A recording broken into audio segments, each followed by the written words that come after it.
आज हम एक नई सीरीज़ को एक्सप्लेन करने जा रहे हैं जिसका नाम ब्लैक नाइट है।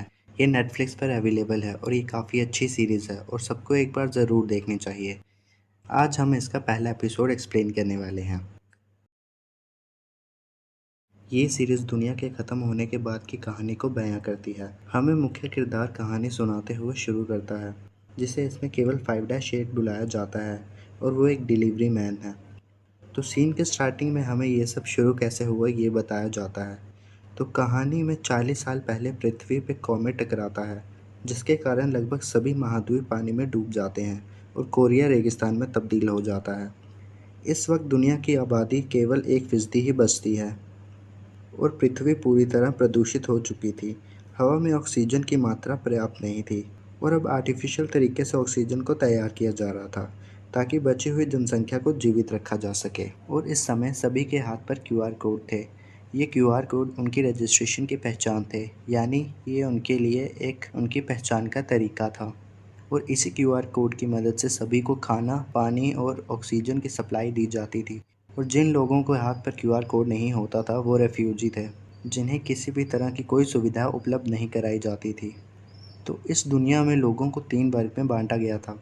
कई लोगों को जनरल डिस्ट्रिक्ट, कई को स्पेशल डिस्ट्रिक्ट और कई को कोर डिस्ट्रिक्ट में रखा गया था। इन डिस्ट्रिक्ट में सबसे खास थी कोर डिस्ट्रिक्ट, जिसमें सभी अमीर लोग रहते थे, और जनरल डिस्ट्रिक्ट में सभी गरीब लोग रहते थे। किंतु बहुत सारे लोग ऐसे भी थे जिनके पास क्यूआर कोड नहीं थे और ना ही वो इन तीनों डिस्ट्रिक्ट में रह सकते थे। इन्हें रेफ्यूजीज कहा जाता था। यही रेफ्यूजीज अपने साथ हुए अन्याय के चलते और सर्वाइवल के खातिर हंटर्स बन गए और दूसरे लोगों से लूटपाट मचाने लगे। और इन्हीं से बचने और सभी को ज़रूरत का सामान पहुंचाने के लिए डिलीवरी मैन की सर्विस शुरू की गई। तो डिलीवरी मैन के इस दुनिया में यही काम था कि वो सभी हंटर्स से बचते बचाते हुए सभी डिस्ट्रिक्ट के रेजिडेंट तक उनकी ज़रूरत का सामान पहुंचा सके, जैसे खाना, पानी और ऑक्सीजन की सप्लाई। इसलिए डिलीवरी मैन का स्ट्रॉन्ग और तेज़ दिमाग का होना बहुत ज़रूरी था, ताकि वो अपने ट्रक को हंटर से बचा सके और समय पर डिलीवरी कर सके। इसलिए हर कोई डिलीवरी मैन बनना चाहता था, खासकर रेफ्यूजीज़, क्योंकि डिलीवरी मैन बनकर ही वो क्यूआर कोड हासिल कर सकते थे और एक आरामदायक ज़िंदगी जी सकते थे। इससे उनका जीवन भी सुधर जाता। यहीं से सीन शिफ्ट होता है गैंगनम रेफ्यूजी डिस्ट्रिक्ट पर। यहाँ एक व्यक्ति जो रेफ्यूजी है हंटर्स के सामने खड़ा है। वहीं उसके 3 साथी गाड़ी में बैठकर उसका इंतज़ार कर रहे हैं। अब हंटर्स और वो रेफ्यूजी लड़ने लगते हैं, जिसमें रेफ्यूजी हंटर्स पर भारी पड़ रहा होता है और आखिर में उन्हें हरा देता है। और इस रेफ्यूजी का नाम युनसा वुल है।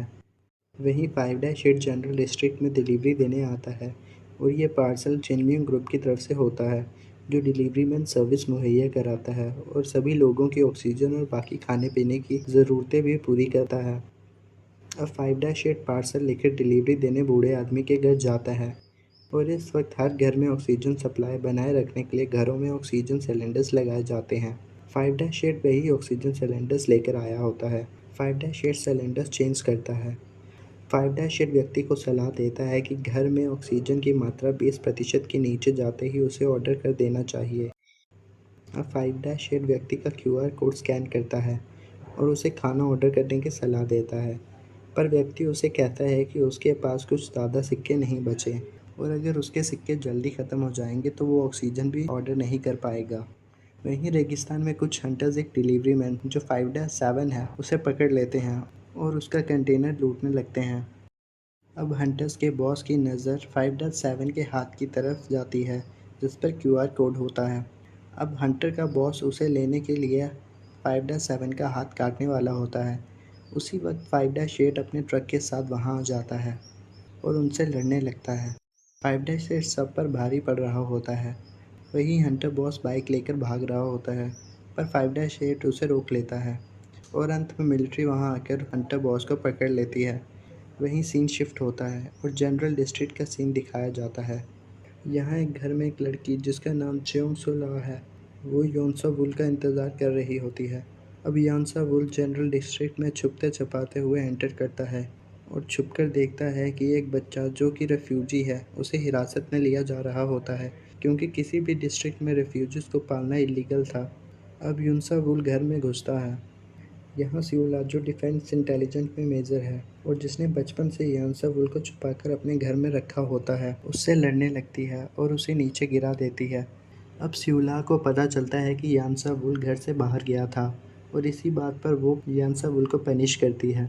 अब यांसा वुल सिउला से कहता है कि वो लड़ाई में बेहतर होता जा रहा है और वो डिलीवरी मैन बन सकता है, जिस पर जोंगसुला उसका साथ देती है, पर सिउला उसे भी डांट देती है।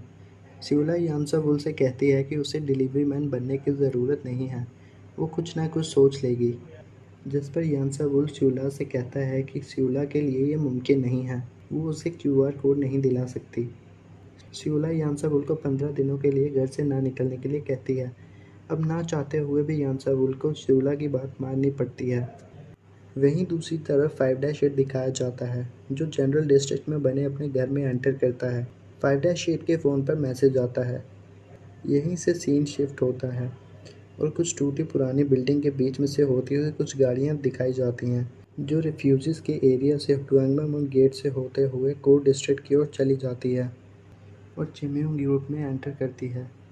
चिम्योंग ग्रुप जिसने इन सभी डिस्ट्रिक्ट का निर्माण किया और सभी का इन डिस्ट्रिक्ट में पलायन कराया। इस समय इंसान की हर एक ज़रूरत अकेला चिम्योंग ग्रुप ही पूरा करता था और इस ग्रुप के चेयरमैन का नाम लियू जे चिन था और उनका एक बेटा था जिसका नाम लियू सॉक था। अब चेयरमैन प्रेसिडेंट से स्पेशल डिस्ट्रिक्ट के हालात के बारे में बात कर रहे होते हैं। प्रेसिडेंट चेयरमैन को एक और नए डिस्ट्रिक्ट के निर्माण और पुनर्वास की योजना पर ध्यान देने के लिए कहती है, ताकि सभी इंसानों को पर्याप्त चीज़ें उपलब्ध कराई जा सके। उसी वक्त चेयरमैन का बेटा लियू वहां आता है। प्रेसिडेंट लियू से एयर रोड के बारे में पूछती है, जिस पर लियू उन्हें कहता है कि अभी काम पूरा नहीं हुआ, जिस कारण डिस्ट्रिक्ट ए अभी तैयार नहीं हुई। प्रेसिडेंट लियू को जल्दी से काम खत्म करने के लिए कहती है। अब प्रेसिडेंट के वहाँ से जाने के बाद लियू अपने पिता से कहता है कि सरकार हमेशा उन्हें हुक्म देती रहती है, जिस कारण उनका नुकसान होता है और ये सारी दुनिया चिन्म्यूंग यानी उनकी बनाई हुई है। जिस पर चेयरमैन उन्हें डांटते हुए कहता है कि चिन्म्यूंग कंपनी लियू की नहीं उनकी है और ये बात हमेशा वे याद रखे। यहीं से सीन जियोंगसुलॉ पर शिफ्ट होता है। वो यांसा वुल के कमरे में जाती है, पर यांसा वुल वहाँ से पहले ही निकल चुका होता है और रेगिस्तान में साइकिलिंग करता हुआ अपने दोस्तों के पास जाता है। अब एक दादा आकर उनसे मिलते हैं और दोनों एक दूसरे को मिलकर बहुत खुश होते हैं। अब यांसा वुल अपने दोस्तों के साथ मिलकर बाहर मस्ती करने निकल जाता है। वो लोग एक स्पीड लिमिट के बोर्ड को उठाकर ले जा रहे होते हैं। उसी वक्त 5-8 वहाँ से अपना ट्रक लेकर जा रहा होता है। अब स्पीड लिमिट के बोर्ड के कारण ट्रक की स्पीड ऑटोमेटिकली कम हो जाती है और यांसा वुल और उसके दोस्त ट्रक पर चढ़ जाते हैं।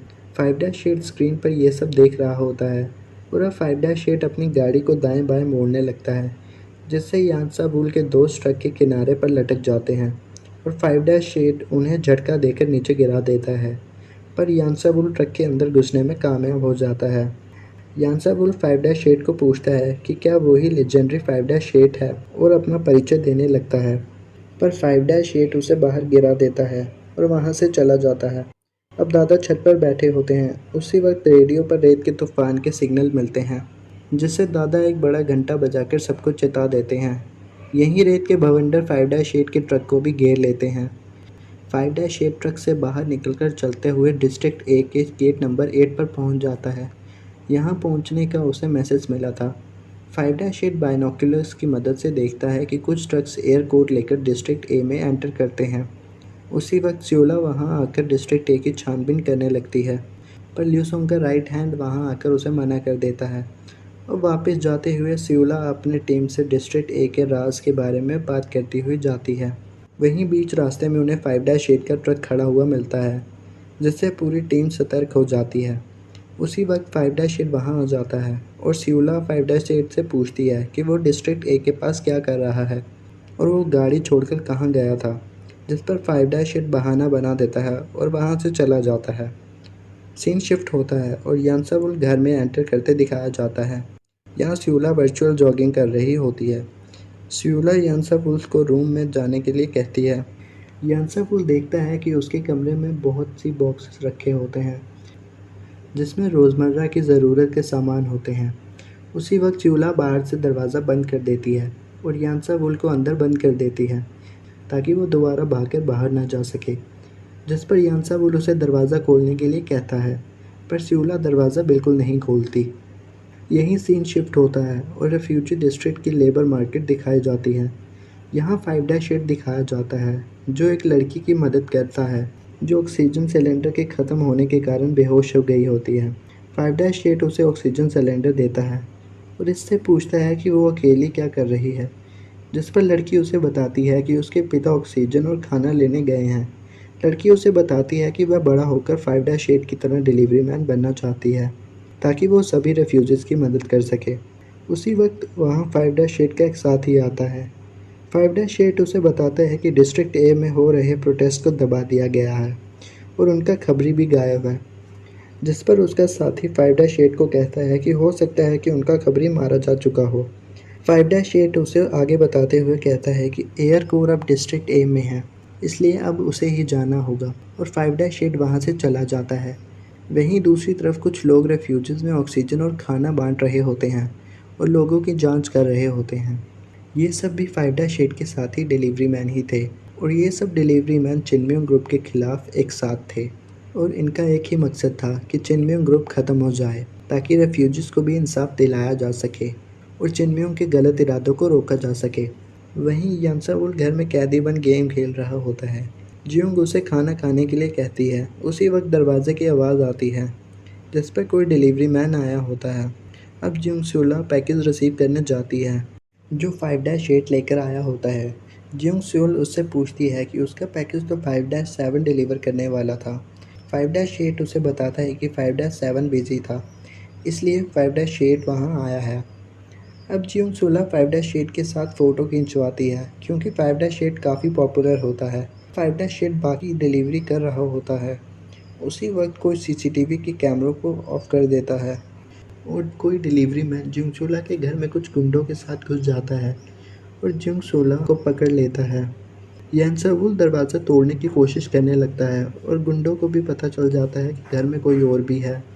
इतने में यांसावुल दरवाज़ा तोड़ने में सफल हो जाता है। अब गुंडे भारी गोलाबारी करना शुरू कर देते हैं और यांसावुल भी जियोंग सुला को बचाने के लिए उन पर गोली चलाना शुरू कर देता है।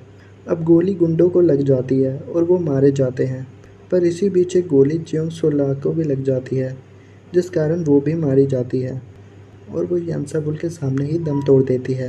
वहीं पीछे से एक गुंडा आकर यांसावुल के सिर पर गोली मार देता है और यांसावुल ज़मीन पर गिर जाता है और इसी के साथ ब्लैक नाइट का पहला एपिसोड ख़त्म हो जाता है। तो अब अगले एपिसोड में हमें पता चलेगा कि यांसावुल बच गया या मर गया और जियोंग सुला को किन लोगों ने मारा था। और इन्हीं सभी बातों को जानने के लिए एपिसोड 2 की एक्सप्लेनेशन भी ज़रूर देखें। इस सीरीज़ का दूसरा एपिसोड देखने के लिए और ऐसे ही और सीरीज़ देखने के लिए चैनल को जल्दी से सब्सक्राइब करें और अगर आपको वीडियो अच्छा लगा हो तो प्लीज़ वीडियो को लाइक, कमेंट और शेयर करना ना भूलें।